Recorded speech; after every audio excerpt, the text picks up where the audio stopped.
Safe drinking water and basic sanitation are critical for sustainable development and the alleviation of poverty and hunger.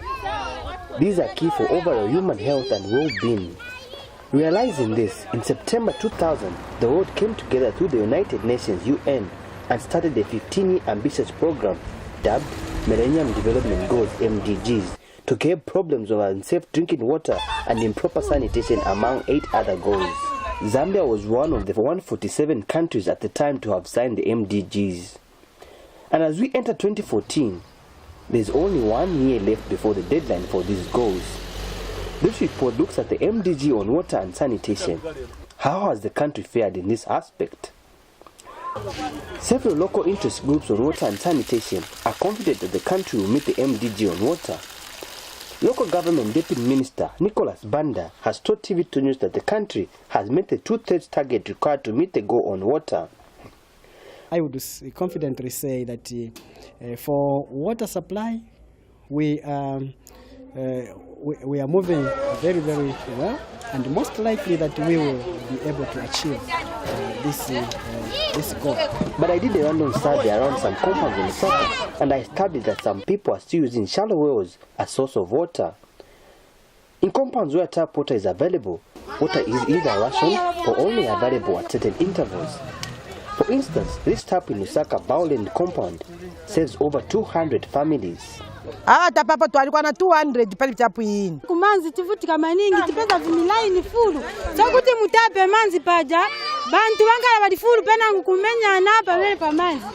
And complaints of erratic water supply are a common feature in Chainda. Some residents spoken to say they go for about 3 months without water but still receive water bills. Manzi ngati yaenda yamankhala 3 months 4 months kulibe. So many ni 3 months yaone. My bills every month abwe. The Lusaka Water and Sewerage Company, whose mandate is to provide water and sanitation services to Lusaka, says it is strained by high demand for water in the city. Company Public Relations Manager Topsy Skalinda says the company is, however, trying to improve provision of its services to the community. We have a deficit in terms of demand against supply. Demand currently for Lusaka is standing at 370 million liters, while production capacity is only standing at 258 million liters per day. So if this water is not used wisely, we see that the demand actually goes up. But the more we use this water wisely and constructively, the less the demand we will have. Away from water issues, I now shift my focus to the issue of sanitation, and the story is no different. Using Lusaka as a case study, I have established that people in several compounds around Lusaka are still using pit latrines. I visited Mapoloto area in Chilenje, and this is what I found. Nina manyumba yari 42 yari pano, then bantu chifukwa mwina ngumupeze kabantu ni bambiri bati tinga kambe chabe over 200 or 200. Then my toilet sameti nayo tina my toilets 4. These 2 toilets behind me here service about 42 families with over 200 people. This just confirms the authorities' concerns. What is remaining is to meet the MDGs on sanitation. However, there's still some hope as we have a year in between before the year 2015, which is the deadline for the goals. Efforts are, however, being made to improve sanitation in many compounds. Mr. Nicholas Banda, the Deputy Minister for Local Government, says the budgetary allocation to water and sanitation has been increased, and this is expected to yield positive results. We have, as government, increased in our budget the allocation. You may be aware that in 2013 we had 250 million in the water sector for water and sanitation.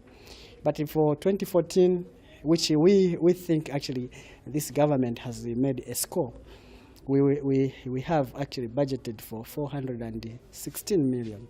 This will help that we can contribute to the companies that are responsible for water and sanitation. And the National Water and Sanitation Council, NOSCO, says with increased funding and collective efforts from all stakeholders, the country may meet the target on sanitation. NOSCO Director Kelvin Mtale says one of the biggest challenges to dealing with improving sanitation for all is the privacy that people attach to the matter and the low revenue return for private entities who might wish to invest in this area. We may not be able to reach the sanitation coverage. However, it all depends on what we put in the year that is remaining. If you look at the trend, obviously it's clear that we may not reach the target for sanitation, but it all depends on the investment that we are able to put in, maybe extra effort. Indeed, efforts need to be expedited if the country is to attain the MDGs on water and sanitation in the 1 year left before the deadline in 2015. People's hopes are still high as they patiently wait for clean, safe drinking water and a proper sanitation system. Masauso Mkwayaya, TV2 News, Lusaka.